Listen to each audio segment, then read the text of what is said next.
must be when I analyze projects for NBC, one of the big questions that you always have to answer for the producers is what is the risk, what is the jeopardy?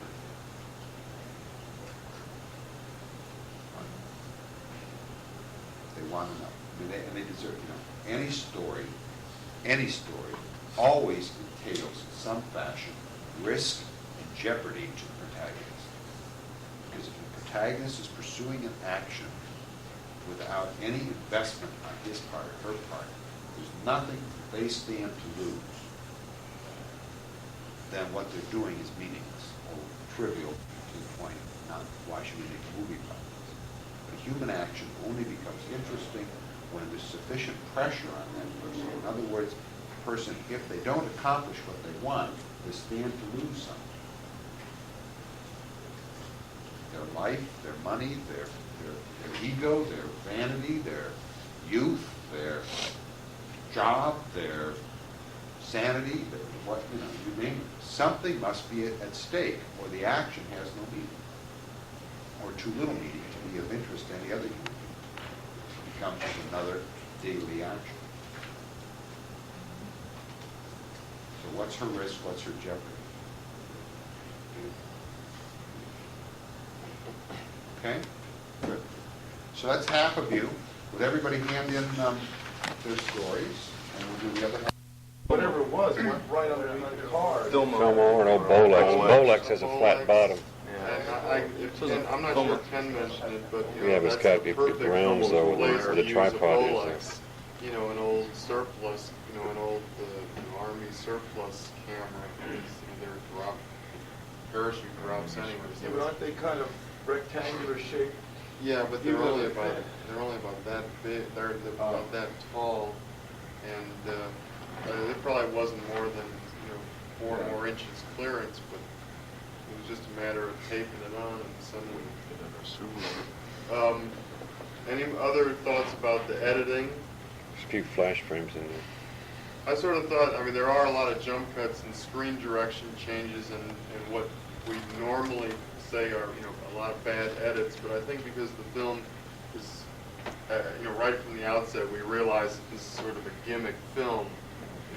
The whole thing depends on a particular gimmick, that it's a cat's point of view that we're able to accept a lot more, because certainly it doesn't try and maintain the cat's point of view throughout. What did people make of the high angle shots in the house particularly? We're looking straight down at the cat. Were those obtrusive? What were they intended for? They jumped out in my mind. I noticed. I think we didn't establish the woman as being over there when those shots were there. If they'd have been used after she arrived at the cabinet, it might have been justifiable. But before then, there was no reason for us to get into a shot like that. There were some of them that were higher than the woman. There were ceiling ones. Yeah, I'm not sure whether some of them were supposed to be point of view or not. They didn't establish anything on the countertop. Wyatt wanted to get up on the counter. Yeah, that's the impression I got. He went over to where he goes every time to get his food, and looked up and meowed and got his food. Well, there were so many shots that were so, spectacular pyrotechnic type shots that I didn't think any of them were any more obtrusive than there were so many spectacular shots that none of them really jumped out at me, I thought. Let's talk about the way this story is organized dramatically. Do you think let's talk about pacing. It could have ended 3 times. Where? When the cat went to sleep, once downtown, and there was one other place. There were 3, 4, or 5 sequences in there. There was the sleep, the dog chase, the downtown, and I don't know how it got into the LA sewer system or the LA River. That was just kind of ridiculous. And what was it doing in a golf course? Any other thoughts in terms of the way it's organized dramatically? I came up with the cat's feelings that he was so lax and slow, he was a little too slow, I thought. Okay. They started building up the dog chase. Yeah. And then after the dog chase, it kind of settled down, and then the next thing came along. I thought that there were a lot of highs and lows throughout the film, and I thought the pacing was effective. Does anyone think that, well, would everyone agree that the high energy point is the dog chase in the parking lot? Is everyone in agreement on that? I don't think there's anything. Because I think that would have been better to have taken place towards the end of the film. Just myself, it would have felt more like the climax to a story, rather than afterwards we get a long time before the cat is captured. Yes. Jumping back to sound for a second, there's one thing that I just recalled is when the dog eats his food, the sound in that is the same as charade. Yeah. All the slobbering, it sounds like they put the microphone under the bowl or something. Also, The the vacuum echo cleaner. sound when the cat was meowing, when he was lost or out there, made him seem so much farther from everything else. On that, in that LA River stuff, what types of shots were used? There seemed to be just Telephoto. very simply two shots. Telephoto and What, Long which shots describe a shot? Compression shot. When the people were walking. Well, there was the kids in the background. The cat walking, I think that one shot where it's so small and lost out there. Yeah. Just out there, and you could hear it crying. Because it That was seems in like, cut the shots of the structures that were used, looked like an extremely long lens, everything all packed together. You know, that's where a couple of bad, jump cuts, screen direction changes and stuff like that, but in a way that's kind of effective. It was kind of Normally, you wouldn't expect an animal to take screen direction, you would expect it to be going on. yeah, that's a good point, because it's sort of like, that it gives the impression that this isn't an active film, that this is something that they're on the run trying to catch. But that LA River thing, I mean, it alternates between very long shots where you have to search the frame to find the cat, and the alternate, using the longest focal length, and the cat is completely isolated from everything, which I thought was real effective. There was nothing in between. It seemed to be either one or the other. I found it remarkable that they could keep up with that cat. I know I've got my cat moved. They were well, like I said, it was a trained cat. I think that this was, You know it was staged. I really felt that this was pre-planned very well, and then they went to great extents to get, because there were things in there that just, I was amazed that they could get on film. They could get the cat to be there and do the things that it did. Trying to catch the bird in the middle or whatever.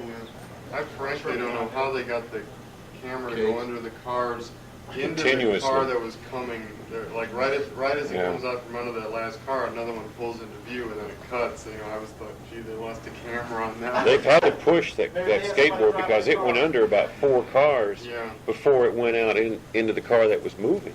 Now another thing with that, of course, is they used again a very wide angle lens, and it made that run underneath those cars twice as fast as that skateboard probably was going. On the other hand, you're right, they had to get it moving in Yeah. order to get it through all those cars. Probably had somebody on the other side of the fourth car with the door open as the skateboard went underneath, grabbed it. Any other thoughts on this? I think it was awful long. Yeah, I think it was a little long. Yeah. Wall.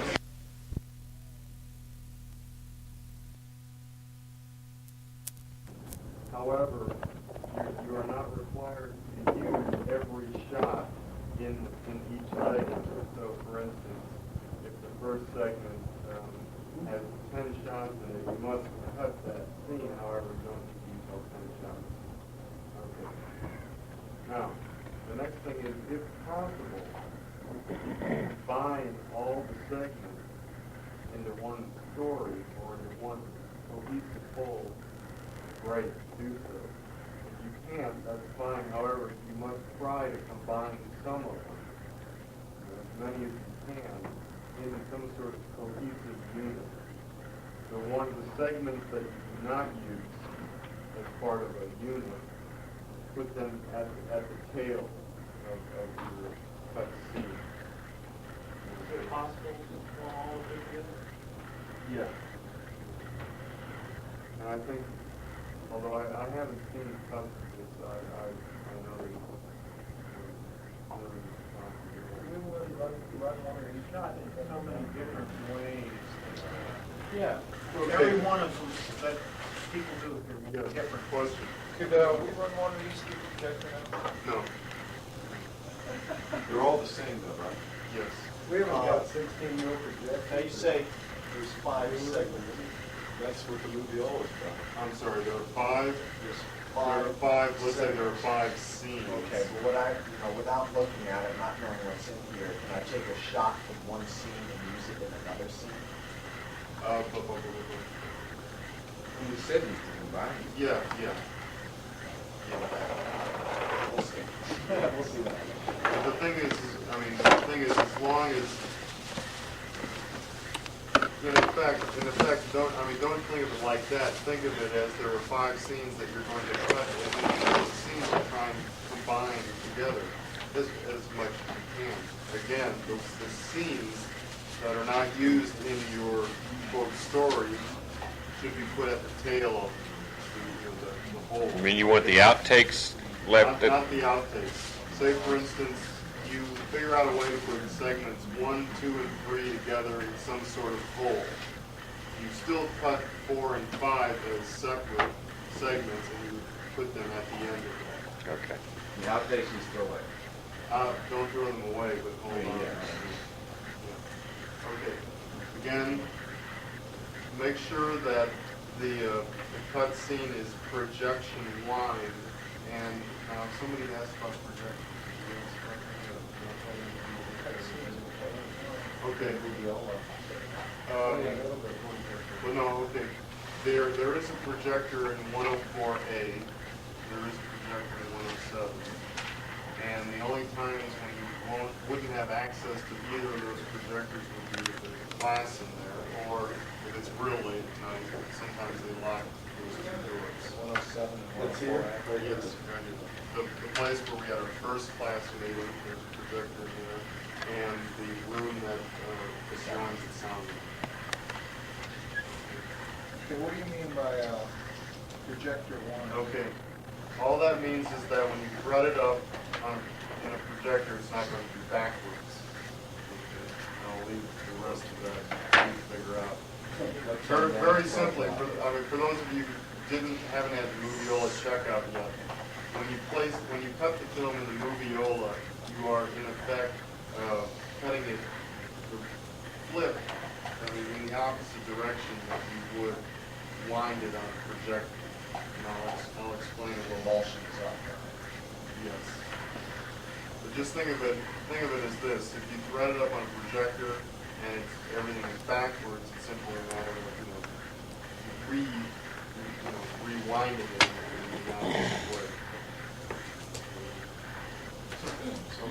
Yes. How about additional cores?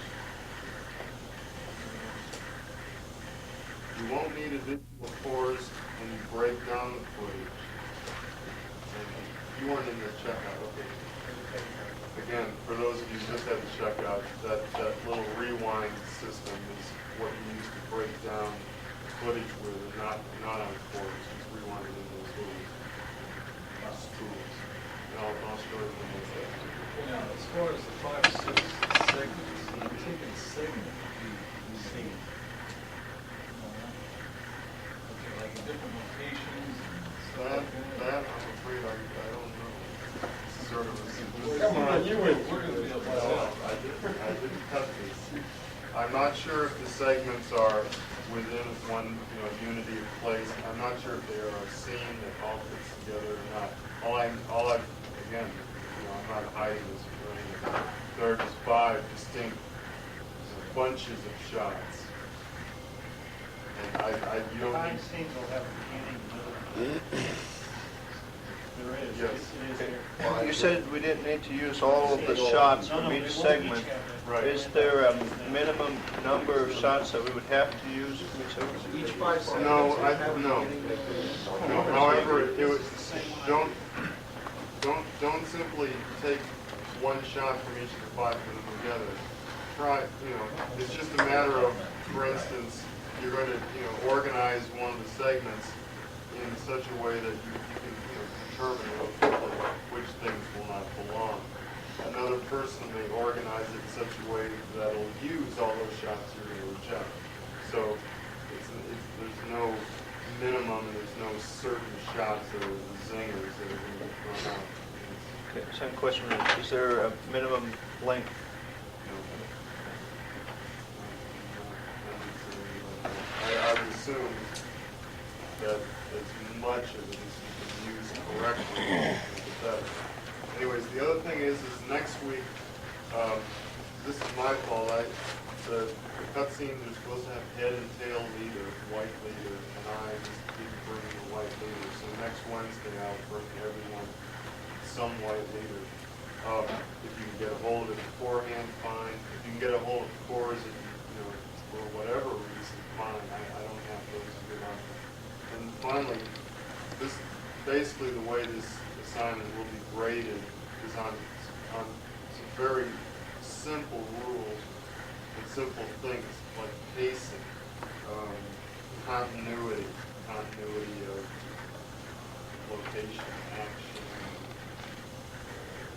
movement, proper screen direction, and simply story logic. And now, if anybody has any questions about any of those, I would wait until you sort of sift through this footage, and then if it looks like it's completely illogical, yes, the sign-up sheet allows you to sign up for a 2-hour block per day. Now, at this point, you're in good shape because there aren't going to be a lot of people cutting in here, except for the 5 boring editors. And they don't have a heck of a lot to do yet. So as soon as you can find yourself a good time to sign up for it. And again, for those of you who haven't had a checkout yet, be sure and sign up for a movie. Oh no, actually, I think that. We'll be able to use all of them that are in there, right? For this one, we have to look at this. Yeah. When it comes to sound, you have to make sure you sign up for a moviola that has the sound release, and I'll show that to everyone. Any other questions about this? Now, Yes. you want, when we come back in with our edited film, with 5 separate sequences that are supposedly in logical order, is it supposed to be on a 16mm? No, actually, no. Keep it on the core. I'll find out by next week if Ken wants it on a reel. Obviously, I don't have reels to give out. I think he would have specified that. Okay. Should have split reels here. Are you going to have 16mm editor, splicers and tape? As we said earlier, there's only about 6, and we're going to have to discuss, because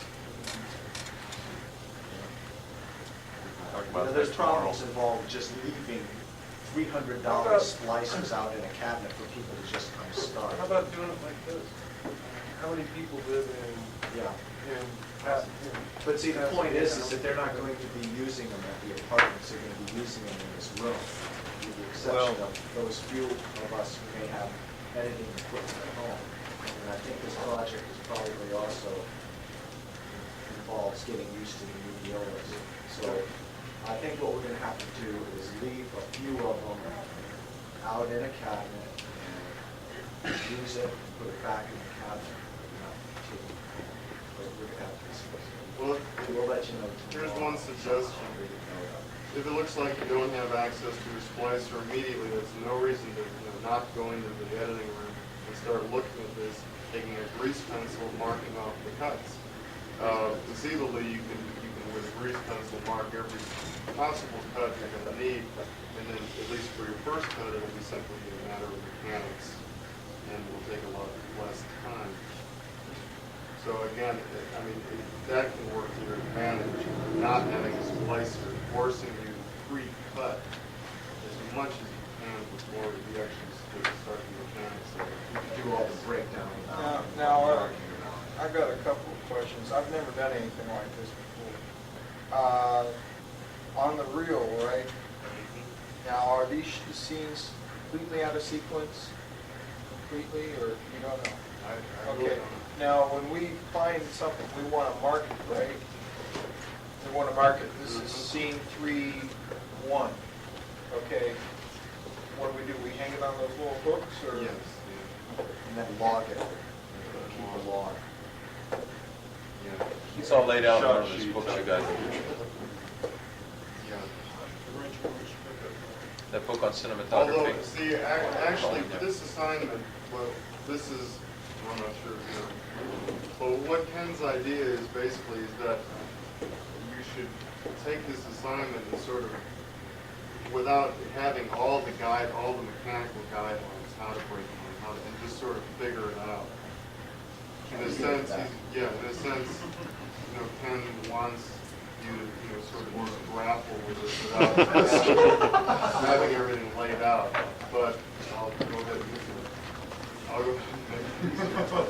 I mean, a simple way to do it is to simply go through and, you know, cut every shot, roll it up, and mark it according to which segment, and then arbitrarily number the shots, and then just in any sort of log, you know, you find comfortable, you know, scene A, shot 1, short description. Use the same technique. Yeah, no different. And again, use the same, and then you contain them all up, you know, on those trim bins in the editing room. Oh, one thing, however, if you finish, let's say you worked for 2 hours and you have all your trims hanging on those hooks, be sure and roll them up. You know, if you don't have time or if you got, just roll them into a big bunch or something. Because what certain faculty members will come in, if they see a trim bin unattended, will throw the trims away. Which, you know, it's not, you know, a major trauma in this assignment, but if it was a 480 or if it was the next project you're And doing. if you walk in there with a cigarette, they'll walk in there and throw No. trims away? No, but I mean, nothing as strict as that, but it's happened to me where, you know, suddenly I leave for dinner, or I leave late and come back early in the morning, and I've got all this stuff set up. I just put away the splicer, and then I come back in the morning, and the trim is clean. And luckily, it was morning, and well, Mel Sloan had just taken all the trims and sort of did them. Out of order, no. Well, probably ordered, you know. Anyways, if there are no other questions, the last 10 people have already had to check out and take off,